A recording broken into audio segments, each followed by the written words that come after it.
Voilà, merci Bernard. C'est pas la première fois que je l'écoute et chaque fois je prends pour moi cette pensée de Pierre Dac qui disait rien ne sert de penser, il faut réfléchir avant. Et donc ça me réinterpelle sur mes propres élucubrations. Mais par ailleurs, en quoi cette pensée wallonne politiquement incorrecte émeut ou n'émeut pas le directeur général adjoint du Conseil régional? Forcément beaucoup. Non, je crois on se retrouve dans la fin de l'exposé sur les mêmes problématiques. Il est vrai que quand j'ai essayé de répondre à la question tout à l'heure, faut-il territorialiser les politiques publiques, nous ne sommes pas dans la même configuration dans la mesure où le service public régional de formation professionnelle n'est pas un service du Conseil régional, mais c'est bien une façon de faire qui repose sur des partenaires et des prestataires. Puisque le Conseil régional arrête des orientations, passe un certain nombre de commandes, que ce soit de formation ou de prestations complémentaires, qui sont mises en œuvre par d'autres partenaires. Et effectivement, où je rejoins tout à fait la démonstration qui vient d'être faite, c'est quand on arrive au niveau du territoire, comment faire travailler ensemble les acteurs, comment déterminer ensemble la stratégie pour le territoire et comment apporter des réponses qui sont adaptés à ce besoin. Et la question qui se pose à nous, comme elle se pose au service public de l'emploi wallon, c'est la question du pilotage. Et le travail que nous sommes en train de faire, et c'est l'étape sans doute la plus complexe de la mise en place du service public régional de formation professionnelle, c'est la mise en place de groupes locaux de formation qui seront présidés par des élus régionaux et qui auront à dépasser l'étape que nous conduisons actuellement, qui est une étape technique, où pour l'instant, on échange avec le territoire, mais on échange sur des données techniques.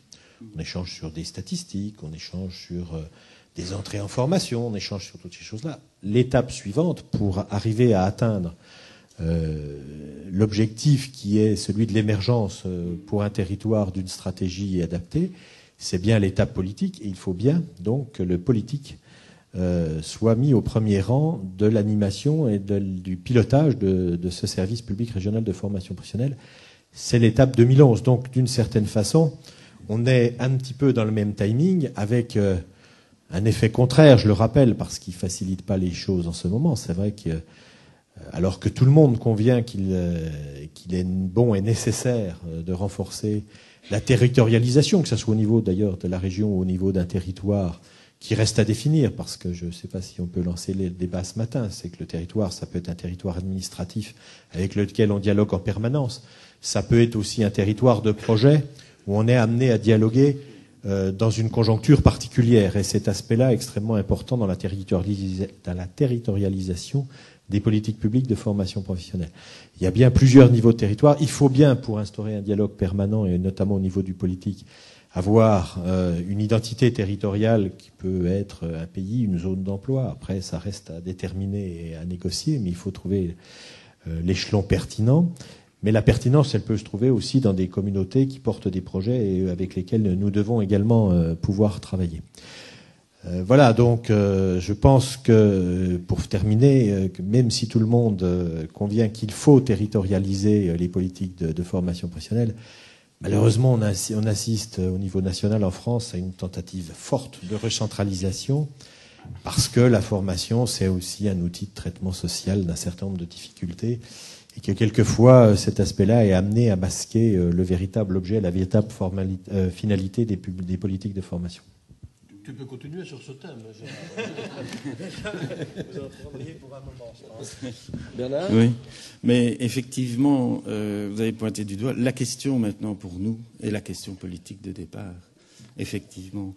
Et comme vous l'avez dit, on assiste plutôt aujourd'hui à un mouvement contraire, c'est-à-dire un mouvement de recentralisation et d'instrumentation, et la crise n'a pas aidé là-dedans, d'instrumentalisation de la fonction publique à des objectifs et à des budgets, parce que tout se tient très très restreint. Et donc, l'habitus politique est de dire « Ah, maintenant, je recentralise tout », alors que la société, elle continue à bouger comme je vous l'ai dit.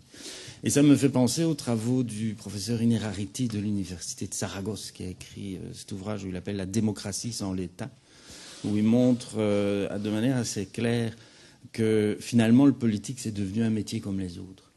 Et donc peut-être que nous, comme acteurs sur les territoires et dans les institutions, nous avons des choses à faire pour aider nos politiques. Et ne rien attendre d'eux, si vous voulez, qu'ils fassent leur fonction. Et ce qui apparaît très très fort dans le travail actuellement, c'est la question de l'interdépendance, en fait.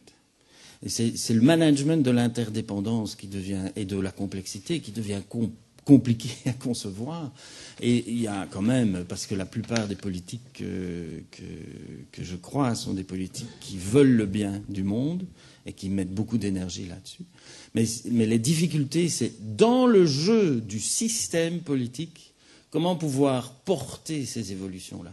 Alors moi, je veux être très franc avec vous. J'ai des collègues qui travaillent avec moi là-dessus, qui disent, Bernard, on rêve tout haut. Je dis, si on rêve, c'est qu'au moins on est humain. Hein. Je fais référence vraiment à ce qui a été dit hier soir. C'était vraiment intéressant. Et d'ailleurs, c'est bien parce que l'être humain rêve qu'il a construit le monde qu'il a construit. Sinon, il ne les construit pas. Alors il m'a dit, mais comment on va faire pour faire danser cet éléphant? Ben, on va d'abord commencer par danser devant. Et puis on verra bien. Et c'est ça, c'est-à-dire qu'on est occupé à travers des choses un peu clandestines. Donc dans mon organisation, j'ai des passagers clandestins qui sont payés par mon organisation, c'est assez extraordinaire. On est occupé à construire ces territoires parce qu'on en a besoin. Et on pense qu'à un moment donné, les politiques vont suivre. Ça, on en est quasi persuadé. Voilà. Merci Bernard, merci Gérard, je pense, pour ces propos aussi éclairants qu'engagés. Et s'il y avait peut-être l'une ou l'autre chose à retenir de façon majeure, c'est peut-être de faire les conclusions d'une table ronde d'hier après-midi qui disait que le territoire a la solution et que le territoire est la solution. Ce sont des choses à creuser, je pense, en politique. Il faudra donc s'y engager fermement, sachant qu'il me paraît opportun de s'intéresser à la politique pour faire aimer la démocratie. Et je pense tant en Wallonie qu'en France, il y a des menaces sur ce système. Et donc, je pense que nous faisons œuvre politique en s'intéressant au territoire.